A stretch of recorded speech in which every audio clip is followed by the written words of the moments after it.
जीव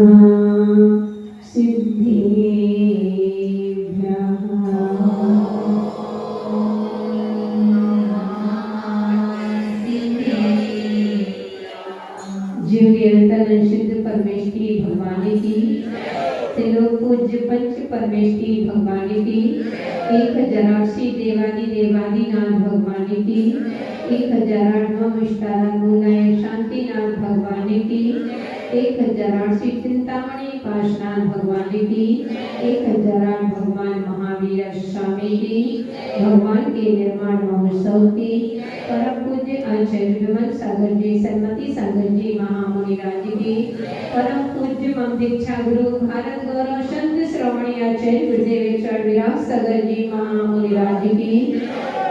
ऐसे जय बोलते हो, कैसे जय बोलना चाहिए। जय बोलिए परम पूज्य मम दीक्षा गुरु भारत गौरव संत श्रोमणी आचार्य गुरुदेव विराट सागर जी महामुनि राज की, महामुनि राज की, महामुनि राज की। परम पूज्य चलिया शिरोमणि पट्टाचार्य भगवान विशुद्ध सागर जी महामुनि राज की, मूर्ति आचार्य भगवान विशुद्ध सागर जी महामुनि राज की, नगर गौरव त्रि मुनि राजों की, अहिंसा में विश्व धर्म की।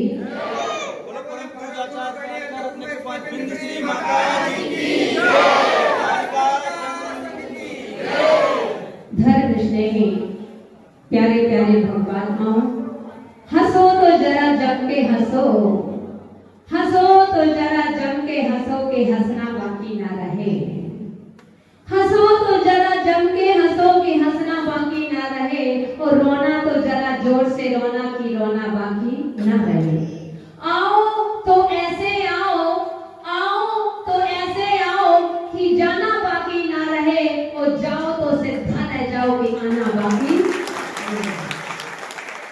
प्यारे प्यारे भगवात्माओं, एक मानव पर्याय मिली है, हमारे ऊपर निर्भर करती है कि हम अपने जीवन को तीर्थ भी बना सकते हैं और जीवन को तमाशा भी बना सकते हैं। हमारे ऊपर निर्भर है कि हमें अपने जीवन को कैसे बनाना है, तीर्थ बनाना है कि तमाशा बनाना है। पुण्यशाली और दो ही चीज होती है, या तो जीवन तीर्थ बनता है या तो जीवन तमाशा बनता है। दो के अलावा तीसरा जीवन नहीं होता है।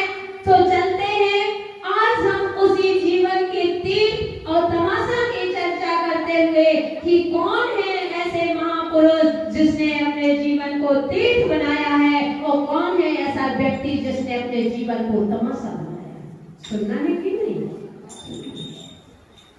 तो कौन है वह पुण्यशाली जिसने मानव पर्याय पाकर के अपने जीवन का अंतिम लक्ष्य को प्राप्त किया था? वह कौन पुण्यशाली है? कौन ऐसा भाग्यशाली, सौभाग्यशाली, परम सौभाग्यशाली पुरुष होगा जिसने अपने जीवन को तीर्थ बनाया है? वो कैसा पापी होगा, कैसा हीन पतित होगा जिसने अपने जीवन को तमाशा बनाया है? तो बंधुओं, तीर्थ और तमाशा, इन दोनों की चर्चा करने से पहले हमें परिचय होना जरूरी होता है। कहते हैं हमारे पूज्य गुरुदेव कहा करते थे कि जब तक परिचय नहीं होता, जब तक प्रीति नहीं होती, और जब तक प्रीति नहीं होती जब तक प्राप्ति नहीं होती। तो बिना परिचय के आज क्या है? अरे बोलो ना, भूख लगाई क्या? कहाँ से आए हो? हॉस्पिटल से आए हो कि घर से आए? हॉस्पिटल से तो नहीं आए, लेकिन चेहरा तो लटक रही है। उपास है नहीं, आज तो उपास है इसलिए चेहरा लगा है। कहाँ गई आर्या? उपास है इसलिए मौन लटक रहा। तो कहते हैं कि आज जब तक परिचय, तो चलते हैं, ज्यादा समय न लेते हुए अपन परिचय करते हैं कि आज भगवान महावीर पारसनाथ भगवान का निर्माण महोत्सव है। क्या निर्माण ऐसे ही मिल गया? क्या क्या मुफ्त में लोग पढ़ते हो, जल्दी जल्दी में पढ़ते हो, जे वाले भद्र गए मुफ्त में गए, लेकिन बड़े जल्दी जल्दी पढ़ते, जे वाले भद्र मुफ्त में गए। कैसे मुफ्त में चलते ऐसे मुफ्त में नहीं जाते भैया, मुक्ति में जाते हैं। उस मुक्ति को पाने के लिए निर्वाण की जो यात्रा की है, निर्वाण की यात्रा ताल कहते हैं कि कहते हैं कि वह तलवार की धार पर चलता है, ऐसे नहीं चलता। मोक्ष मार्ग, मोक्ष कहते हैं मोक्ष ऐसे नहीं मिलता, मोक्ष प्रसाद से नहीं, मोक्ष प्रयास से मिलता है। अरुण भैया, मोक्ष प्रयास से मिलता है। उसके लिए रास्ते में ऐसा नहीं है कि सबके रास्ते में कभी संकट ना आए, संकट तो आते ही आते हैं। और जब तक तुम्हारे जीवन में संकट ना आए, जब तक तुम्हारा जीवन सही चल नहीं सकता है। आपने देखा होगा जब ईसीजी कराते हो, ईसीजी कराते हो तो लाइन टेढ़ी होती है, रहती ना लोग भैया, हम तो नहीं जानते, सुना है, ऐसे ऐसे होती है, टेढ़ी होती है तो जीवन सुरक्षित है ना। और अगर लाइन सीधी हो गई सौरभ भैया तो गड़बड़ है, बड़ा जाती है। इसलिए संघर्ष से ही जीवन महान बनता है। हमारे पूज्य गुरुदेव कहा करते थे, आज की विपत्ति कल की संपत्ति। तो इनको चलते हैं, उन पारसनाथ भगवान को देखते हैं, कैसे बने थे पारसनाथ, ऐसे ही बन गए थे क्या? तो कहते हैं उनके 10 भावों के कारण। 10 भाव को देखते हैं पहले। 10वां भाव कैसा था? कहते हैं राजा अरविंद के राज में 2 मंत्री थे, एक मरुभूति और एक कमठ। वह कमठ और मरुभूति में बहुत अंतर था। भले ही भाई थे तो क्या हुआ, एक ही माँ के, आप कहते हो एक ही माँ के 2 बेटे, एक मुनिराज बनता है तो ये विष्णु में फंसता है, पढ़ते हो ना ऐसे। तो वह धार्मिक था मरुभूति, किसी राज के कारण बशा वह नगर से बाहर जाता है, कुछ दिन के लिए जाता है। और यहाँ वह कमठ था पापी, उसको इतनी वासना सताने लगी, उसने अपने छोटे भाई मरुभूति की पत्नी के साथ गलत काम किया। तो जैसे ही राजा को पता चला कि मरुभूति ने की पत्नी के साथ उस कमठ ने बहुत गलत काम किया है, तो राजा ने गधे पर बिठा करके मुंह काला करके और देश निकाला दे दिया, सजा दे दिया। और जैसे ही वह निकल गया, जब देश निकला हुआ कमर जाकर के कोई पर्वत में जाकर के और चट्टान लेकर के, बड़ी चट्टान लेकर के और तपस्या करने लगा। तपस्या नहीं थी, आप समझ गए होंगे, डायरेक्ट बात जल्दी समझ में आती है। तो पत्थर यहाँ पर जब मरुभूति आता है, उसको सारी कहानी पता चलती है, सभी ने बताया, लेकिन बड़ा संतावान था। उसने तुरंत मुनिराज राजन के पास जाता है और राजा से कहता है कि हे राजन, मुझे एक बार आज्ञा दो, मैं अपने भाई से मिलने जाता हूँ। राजन ने बहुत समझाया कि मरुभूति तुम क्या कर रहे हो, तुम्हारे भाई ने तुम्हारी पत्नी के साथ इतना गलत काम किया और तुम उससे क्षमा मांगने मत जाओ। बोले नहीं राजन, एक बार मुझे अपने भाई से मिलाने दो, गलती सबसे होती है, इंसान है, मेरा भाई भी इंसान है। क्योंकि बंधु कहते हैं पीपल का पत्ता कहीं भी जाएगा, कहलाएगा तो पीपल नहीं। भाई भाई होते हैं, वह भाई में नहीं कि जो दीवारों में बीच में दीवारें खड़ी कर ले। इतना काम गलत होने के बाद भी वह पहुंचा, नहीं माना। तो राजा ने कहा जाओ। वो जैसे ही गया और उसने हाथ जोड़े और भाई के पास पहुंचता है कि हे भाई, मुझे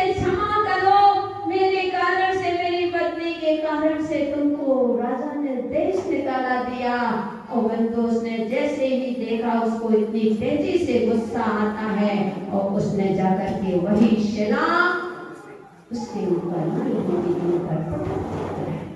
जैसे ही शिला पटकी आग क्रोध के परिणाम से मरा, तो कहते हैं कि दूसरे 9वें भाव में वह मरभूमि का जीव क्या होता है?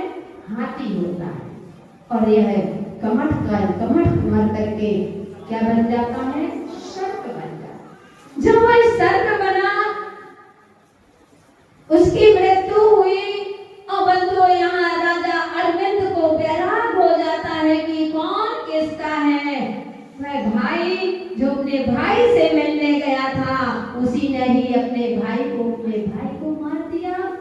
धिक्कार है ऐसे जीवन को, क्या पता इस स्वार्थी संसार को। उस राजा को वैराग हो जाता है। कहते हैं ना, जीवन के किसी भी पल में वैराग उमड़ सकता है। संसार में रहकर प्राणी संसार को तज सकता। एक क्षण नहीं लगे राजा को, और राजा ने क्या कर दिया? राज का त्याग कर दिया और वन में जाकर के दिगंबर मुनिराज बन जाते हैं। वो मुनिराज बनते ही वह साधना में तत्पर थे, और यहाँ पर हाथी का जैसे ही मुनिराज साधना कर रहे हैं और वह हाथी जीवों को मारता हुआ चल रहा है। उन्होंने बहुत समझाया कहकर, जैसे ही मुनिराज ने अपने अवैध ज्ञान से देखा, तो कहते हैं कि हे जीव, मैंने तुमको समझाया था कि तुम मत जाओ, लेकिन तुम नहीं माने और आज तुम्हें आग रोग के परिणाम से खत्म हुए।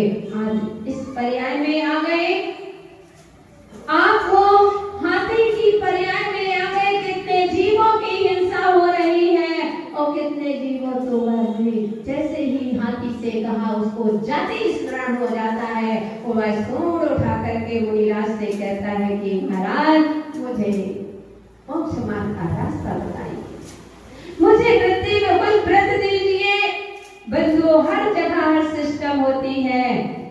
तो मुनिराज ने कहा कि तुमको व्रती बना दिया। प्रतिमाधारी आप कहोगे, होते भी प्रतिमाधारी होते 16 का होता है क्या? नहीं, सब जगह सब व्यवस्था होती है। और व्रत आज का दिन भी मेरा बहुत सौभाग्यशाली, मैं भी बहुत सौभाग्यशाली थी कि बीना में एमपी में आज का दिन ही था, मोक्ष सतमी था। गुरुदेव ने आज मुझे व्रती बनाया।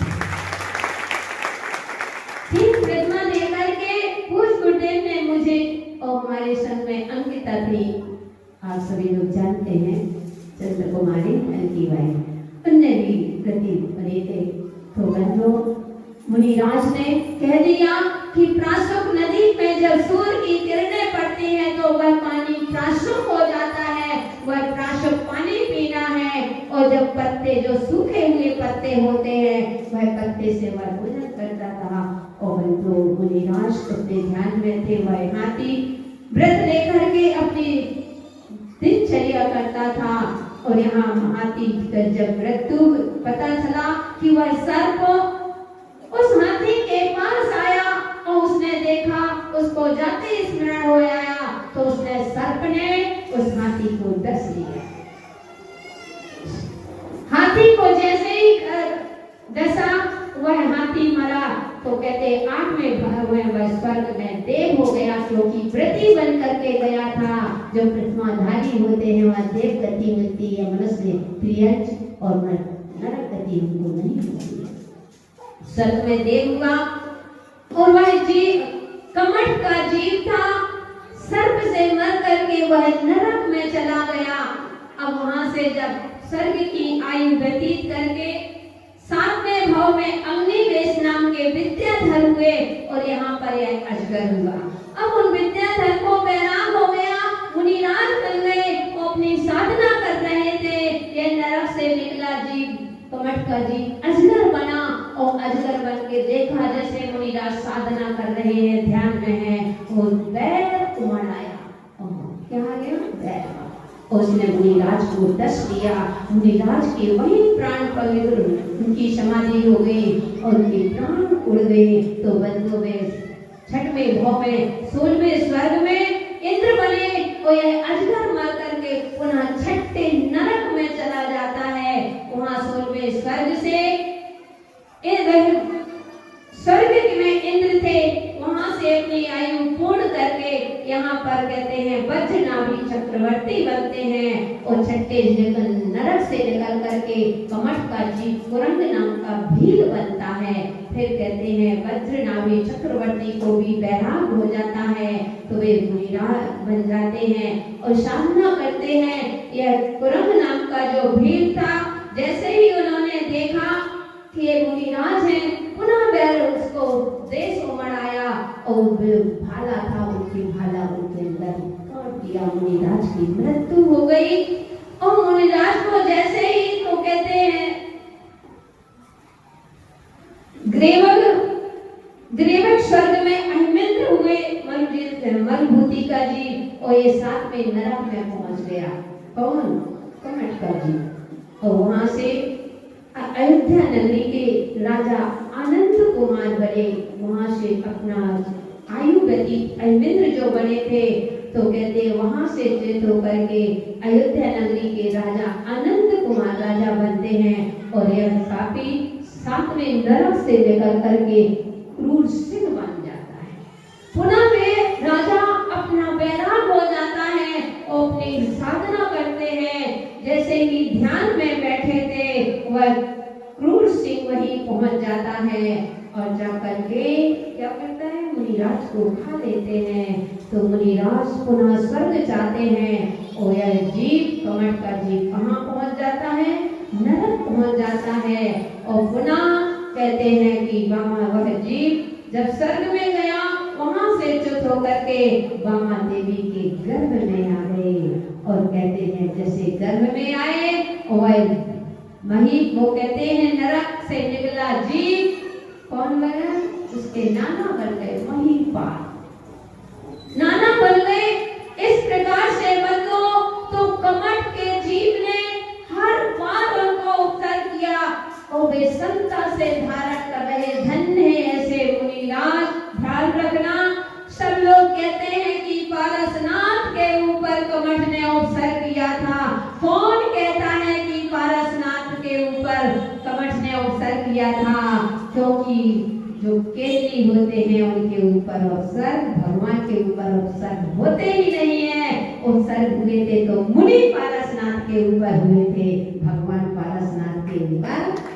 ध्यान रखना, जितने भी मंदिरों में आपको फण वाली प्रतिमाएं दिखती हैं पारसनाथ की, एक मुनि अवस्था की है। और जितने भी कहते हैं जब चिन्ह नहीं हो, चिन्ह बस होता है, फण नहीं होता है, वह केवल ज्ञान की बात की है। मुनि अवस्था की ज्ञान तो केवल क्या हो, क्या हो? भगवान पारसनाथ के ऊपर कोई उपसर्ग कर सकता है? नहीं, मुनि अवस्था में। तो 10 जब वह ब्रह्मा देवी के गर्भ में आए और वहां पर धीरे धीरे सने सने बड़े हुए। अब जब बड़े होते हैं तो शादी की चर्चा हो जाती है कि शादी की चर्चा करने लगे। तब मुनि पारस कुमार मां से कहते हैं कि मां मुझे शादी नहीं करनी। एक बार कहते हैं बालक अवस्था में ही वह सैर करने पहुंचे थे जंगल में, तो वहां पर कहते हैं जो महीपाल था तपस्वी था और तपस्वी के कारण वो नहीं कूदा, तपस्वी और कूतक कर रहा था अपने शिष्यों को बिठा करके और वह यज्ञ कर रहा था। तो वहां पर कहते हैं अपने जैसे ही लकड़ी को जला रहे थे, यहाँ पर वे पारस कुमार पहुंचते हैं अपने मित्रों के साथ और कहते हैं कि इसको मत जलाओ। उन्होंने देख लिया महीपाल को, लेकिन सिर नहीं झुकाया था क्योंकि तीर्थंकर किसी को नमस्कार नहीं करते हैं। तो जैसे ही उन्होंने कहा कि हे तपसी तुम क्यों पढ़ते हो ना पारसनाथ, क्या पढ़ते हो? तपसी तुम क्यों पाप कमाए इस लंकड़ में जीव जला। तो उपदेश देने की हे तपसी क्यों तुम पाप कमा रहे हो इस लंकड़ में, इस लकड़ी में? ना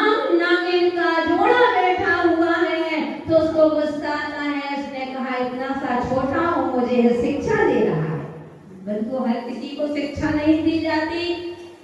ऐसी शिक्षा किसी को मत दो कि तुम्हारा ही घर बर्बाद हो जाए। पूज्य गुरुदेव कहा करते थे कि सीख वाको दीजिए ताको सीख सुहाए, और सीख ना दीजिए बानरा भयों के घर जाए। कि बंदरों के जैसे सीख उसको दो जो मान सके, और उसको सीख मत देना।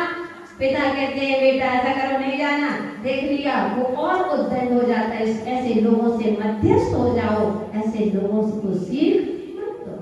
तो बंधु, उसने फिर कहा देखते हो जैसे तपसी तभी खुदा ने उठाया, उस लकड़े को चीर गिराया, निकले नागे नागे निकाले, मरने को तेरे जैसे ही देखा वो जल चुके थे, मरने ही वाले थे, लेकिन कहते हैं उन्होंने तुरंत नमोकार मंशा दिया। ध्यान रखना ये हुड्डा और सर्वपणिकार का प्रभाव था, क्योंकि तीर्थंकर नमोकार भी नहीं बोलते हैं, वे तो नमः सिद्धिया, नमो नहीं कहते, नमस्कार नहीं कहते, मात्र तो फिर भी उन्होंने नमोकार मंत्र सुना दिया। और यहाँ पर जैसे ही नमोकार मंत्र सुनाया और कहते हैं उनकी जीवन लीला समाप्त हो गई। दोनों जाकर के वह धरणेन और पद्मावती के रूप में उत्पन्न हो जाते हैं। हर किसी का उपकार करना बंधु, और वह जब मुनिराज को बैराग हो जाता है। अब वहाँ पर महिपाल को बैराग हो तो वहाँ का विमान निकलता है, तो उसने देखा, फिर कहा उनके ऊपर से जैसे निकलता है, कहती ये सारी बात विमान रुक गया। अब उसको गुस्सा, उसने इतने ओले सोले पत्थर बिजली पानी आंधी तूफान सब कुछ आया, लेकिन वह डरे नहीं थे, क्योंकि भगवान महावीर स्वामी कहते हैं वीर की संतान कायर नहीं होती है, वीर होती है। कितने भी अवसर आए वे कभी डिगे नहीं, अपने तो साक्षात सदैव आने वाले हो, आप सभी को मालूम है। कहते हैं कि चतुर्थ काल में अगर उत्सर्ग सहन किया है, तो कहते हैं पारसनाथ भगवान के ऊपर उत्सर्ग आया, वो वर्तमान में उत्सर्ग विजेता कहलाते थे। तो कितने उत्सर्ग आए गुरुदेव के ऊपर, सारा जीवन गुरुदेव का कष्टों में बीता। कभी गुरुदेव को कहीं यहाँ से बिच्छू डाक मारते यहाँ, लेकिन धन्य गुरुदेव, उनने अपनी कभी समता को नहीं छोड़ा। हम लोग कहा करते थे गुरुदेव आप क्यों इतना सहन करते हो, सब जानते हो, प्रतिकार क्यों नहीं करते हो, आपको प्रतिकार करना चाहिए। तो कह देते थे कि बेटा जिस फल पे पेड़ होते हैं पत्थर उसी पे मारे जाते हैं। गुरुदेव, ऐसे गुरुदेव की समता थी, और वही समता का परिणाम मिलता बंधु कि आज वर्तमान में उस गुरुदेव जैसी उत्कृष्ट समाधि किसी ने नहीं की। आज गुरुदेव ने अपने जीवन को उपसर्गों को सहन करके, अपने गुरुदेव ने अपने जीवन को तीर्थ बनाया है बंधु। लोगों का जीवन तो तमाशा बनता है, लेकिन हमारे पूज्य गुरुदेव ने अपने जीवन को तीर्थ बनाया। तो बात चल रही, इतने उपसर्ग किए, लेकिन वह उपसर्ग ने जैसे ही उनके ऊपर पत्थर पड़े तो गड़बड़ाहट हुई। कौन आ गए?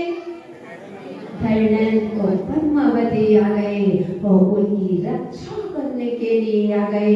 इसलिए पुण्यशालियों, स्नेहवासियों, एक बात ध्यान रखना, जितने भी श्रावक श्राविकाएं यहाँ बैठी हैं, आज से संकल्प कर लेना, जब भी धर्मात्मा के ऊपर उपसर्ग आए तो हम उनकी रक्षा करेंगे। संकल्प करें, क्योंकि जितने भी आज धर्मात्माओं के ऊपर संकट आए हैं, उपसर्ग आए हैं, तो श्रावक श्राविकों ने चूड़ी पहन करके अपने घर में बैठ गए हैं। अगर धर्म की रक्षा करी है तो साधु संतों ने की है।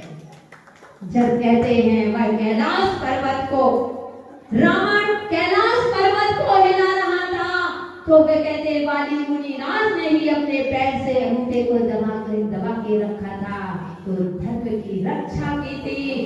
कंपना 400 मुनि महाराज के ऊपर घोर उपसर्ग किया था, कोई बचाने नहीं गए थे।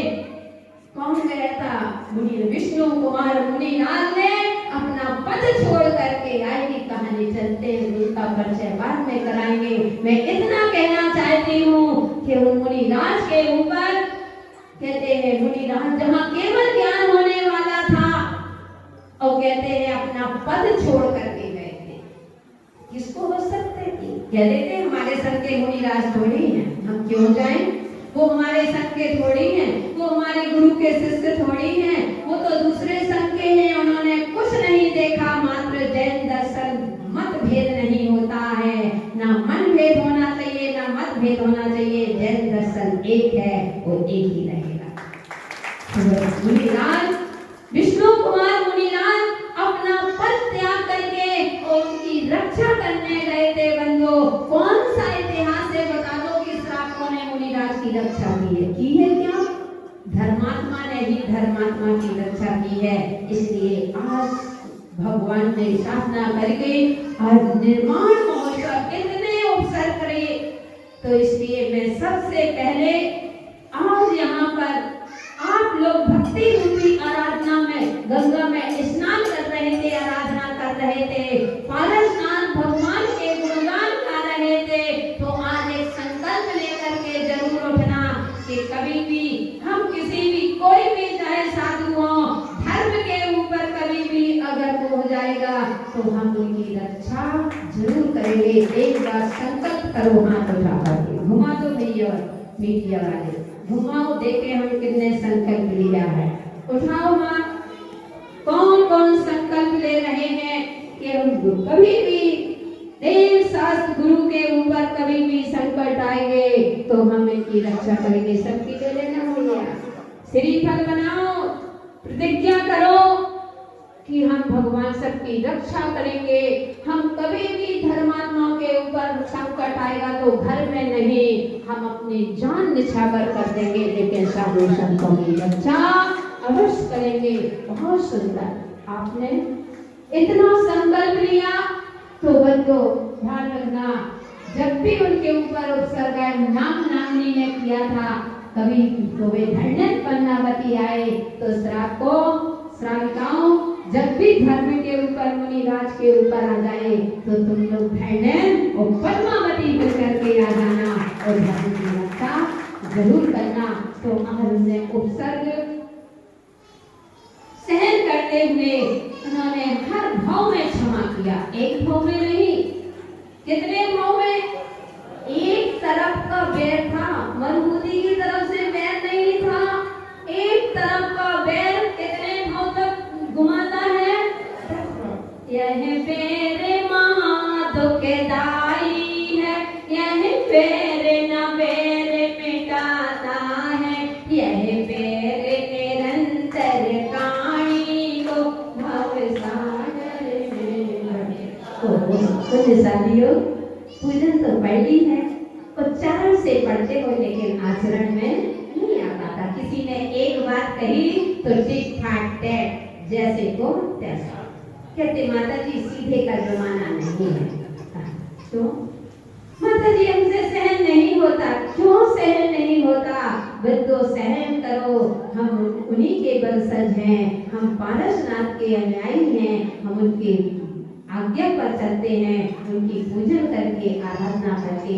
वो आज का दिन था, कौन सी तिथि है? वो सप्तमी, कहते हैं श्रावण शुक्ला सप्तमी को भगवान को मोक्ष हुआ था। कौन से स्थान से हुआ था? बता दो, हम भूल जाते हैं ना, भुलक्कड़ हैं। सम्मेद शेखर जी से मोक्ष गए थे, और कौन से कूट से मोक्ष गए थे?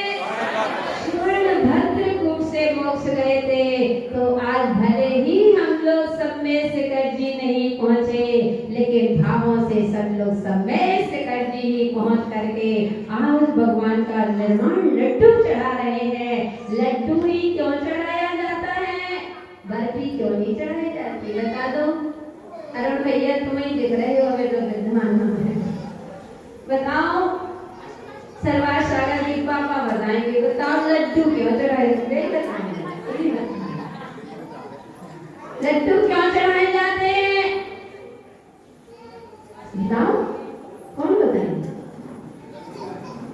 बर्फी क्यों नहीं चढ़ाते, लड्डू क्यों चढ़ाते? बताओ। रश्मि ने तो लड्डू बनाए, बताओ रश्मि, महिलाओं ने बनाए, महिलाएं बता दे लड्डू ही क्यों बनाए तुमने, बर्फी क्यों नहीं बनाई?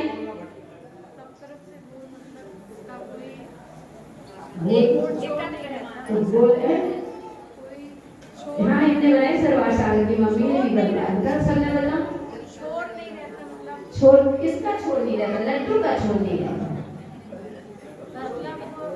नहीं तो लड्डू गोल होता है, किसी से कहीं आकार प्रकार कोई छोड़ हो नहीं, तो लड्डू ही क्यों चढ़ाते हो, किस लिए चढ़ाते हो? इतनी बार लड्डू चढ़ा दिए, बताओ, बता रहे हो। अब ध्यान रखना, हम बता दें क्या? हाँ, तो बताने के लिए बैठे हैं। कहते हैं लड्डू इसलिए, जो मोक्ष को होता है वहाँ कोई आकार प्रकार नहीं होता है, इसीलिए उसी के गोल होता है। जैसे लड्डू का कोई भी बर्फी बनाओगे तो उसमें चौकोनी हो जाएगी, तिकोनी हो जाएगी, छह कोण की कितनी बना दो पता नहीं, सलेहा वाले कितने कोण करने पता नहीं। तो कहते हैं कि लड्डू ऐसे गोल होता है, मोदा लड्डू चढ़ाते हैं, इसलिए चढ़ाते हैं, खुश है। देखो सारे लोग ना आज दुकान की चिंता, किसी को ना घर की चिंता, सब यहाँ पर बैठे हैं और लड्डू मनाने के लिए सोच रहे कब लड्डू चढ़ेगा, सोच तो रहे हो थोड़ी दुकान का समय हो रहा, लेकिन कोई दुकान नहीं। यहाँ खुश होकर के बैठे हैं लड्डू, मतलब हम भी कभी बैठे रहे होंगे। कहते हैं हम और आपका, हमारा, आप सभी लोगों का जीव उन पारसनाथ जैसे, उनके सामने हम भी क्लास में बैठे थे, लेकिन अपन सभी लोगों ने तैयारी नहीं की थी, तो अपन फेल हो गए थे। वो कम से कम क्लास में एक व्यक्ति पास निकल जाए तो खुशी होती है कि कम से कम कोई तो निकला। तो दुख इस बात का है कि अपन लोग संसार में फंसे हैं, लेकिन खुशी इस बात की है कि भगवान ने आज अपने लक्ष्य को प्राप्त किया था, इसलिए हम सभी लोग लड्डू चढ़ाते हैं। वो बंधु बहुत ही खुशी के साथ, आनंद के साथ, भले ही छोटी समाज है तो क्या हुआ, लेकिन चोखी समाज है।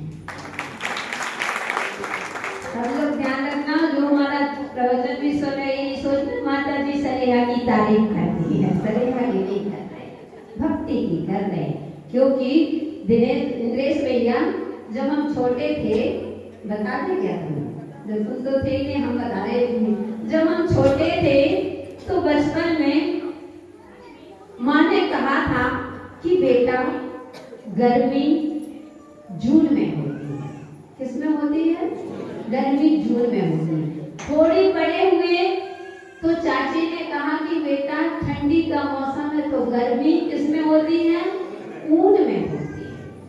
माँ ने कहा जून में होती है, चाची ने कहा ऊन में होती है। चाची बैठी है क्या? हाँ, सुन रही है। उन्होंने कहा ऊन में होती है। थोड़ी से बड़े हुए तो पता चला, जब साथियों के उसमें रहा, बोले कि नहीं, भक्ति ना ऊन में होती है ना जून में होती है, गर्मी ना ऊन में होती है ना जून में होती है, भक्ति तो खून में, जवानी के खून में होती है। किसमें होती है? जवानी के खून में। लेकिन जब हम पूज्य गुरुदेव के चरणों में गए तब पता चला, वो सलेहा वालों को देख करके पता चलता है, ना गर्मी ऊन में होती है, ना गर्मी जून में होती है, ना गर्मी खून में होती है। अगर गर्मी होती है तो भक्ति के जनून में होती है। भक्ति आप लोगों ने आज सभी लोग खुश होकर के वो निर्माण महोत्सव मना रहे हैं बंधुओं, बहुत ही आपका आनंद पूर्वक आपके जीवन में यह निर्माण लड्डू जो चढ़ा रहे हैं, एक दिन आप लोग भी लक्ष्य को प्राप्त करो। मेरा यही आशीर्वाद है, कभी भी आपके जीवन में किसी भी प्रकार का कोई उपसर्ग ना आए, संकट ना आए, विपत्ति ना आए, हर तरह से आपकी व्यापार वृद्धि, परिवार वृद्धि हो, धन संपत्ति हो, तो सब कुछ मिलेगा। ऐसी